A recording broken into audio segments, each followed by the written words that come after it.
স্বজন হারার দুঃখ বুঝে, এটা হচ্ছে মস্করা ছাড়া কিছু না। উনি স্বজন হারার দুঃখ বুঝে, কিন্তু ওনার আপনজনদের উনি নিজে বুঝছেন, ওনার বাপ ভাইয়ের স্বজন হারার কষ্ট বুঝে, কিন্তু সাধারণ স্টুডেন্টদের স্বজন হারার কষ্ট উনি বুঝেন না। মারা যান, আপনার ফ্যামিলিকে আমি 1 লাখ টাকাই দিলাম, আপনার কি তাতে কিছু, মানে 1 লাখ টাকা দিকে আপনার জীবনে মূল্য হয়ে গেল? হলো না। আপনাকে মেরে ধরে আগে আপনার ফ্যামিলিকে টাকা দিলাম, এটা কি হয়েছে? এখন অনেক পরিবার বাধ্য হয়ে গেছে, কারণ আবু সাইদ ভাইয়ের ফ্যামিলি ছিল আর্থিক বঞ্চিত, উনি ছিল ওনার ফ্যামিলির একজন শিক্ষিত, উনি ছিল আর্থিক মানে বলতে পারেন যে পরিবারের একজন গার্ডিয়ান আর কি। উনি মারা গেছে, তো ওনার ফ্যামিলি একটা গ্রহণ করছে। অনেক ফ্যামিলি কিন্তু গ্রহণ করেনি এই টাকা। কেন গ্রহণ করবে? ওনার ছেলে মেয়েদের টাকা, এতটুকু টাকা কি ওনার ছেলে মেয়েদের জীবন কি দিতে পারবে?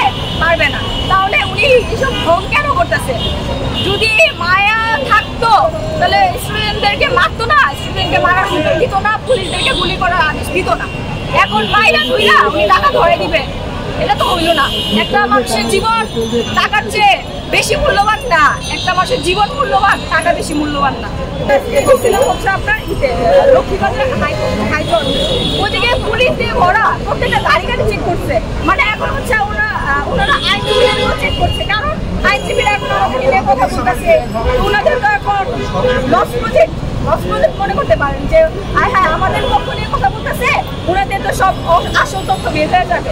এখন ওনারাও আইনজীবীকেও ধরতে বাধ্য। আচ্ছা, আইনজীবীরা কি কারো কাছে জবাবদিহিতা করতে বাধ্য? ওনারা আইনের লোক, ওনারা যেটা সত্য সেটাই তো বলবে।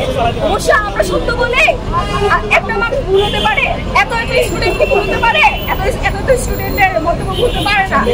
উনি যেমন দেশের সৈনিক, আইনজীবী কিন্তু দেশের সৈনিক। একটা আইনজীবীর গায়ে হাত দিওটা, এটা কিন্তু আসলে অপরাধের মতো পড়ে। ওনারা কেন হাত দিবে? ওনারা একটা স্টুডেন্টদের গায়ে আবার হাত দিবে কেন? একটা আইনজীবী। এখন আপনি ওনাদের ক্ষেত্রে হচ্ছে যে সত্য কথা বলবেন তার উপরে অ্যাটাক করবেন, যে সত্য কথা বলবেন তারই মারধর করবেন। এদিকে কিছু করার নাই। ওনারা হচ্ছে স্বৈরাচারী নারী থেকে যতদিন মুক্তি না পাবে দেশ, ততদিন এমনই হবে। ওনার বিরুদ্ধে যদি কথা বলে তাকে ধরো, তাকে অ্যাটাক করো, অথবা তাকে মারধর করো, অথবা তাকে রিমান্ড করো।